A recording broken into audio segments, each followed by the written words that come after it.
Jewellers Ambegaon Pune 35 मधली विजय गाडी सुटल्या।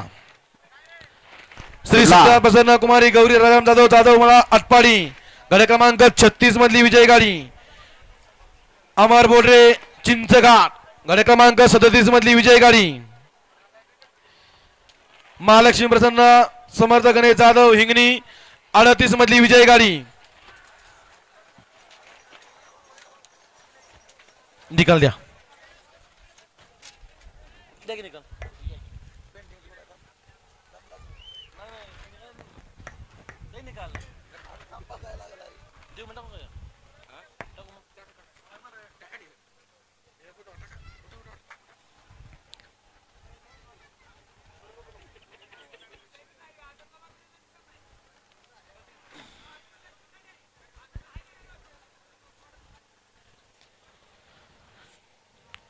कुमारी अपूर्वा धैर्यशील चौगुले महिम तालुका सांगोला गाडी क्रमांक 39 मधली विजय गाडी। आई जोगेश्वरी प्रसन्न आर्यन तांबोळे पोसेवाडी छव्या ग्रुप पोसेवाडी गाडी क्रमांक 40 मधली विजय गाडी। 55 चा निकाल आहे। तास क्रमांक 3 वरून धावलेली गाडी श्री भैरवनाथ प्रसन्न देवांश उदय पाटील नेरले ही गाडी सेमीला पात्र।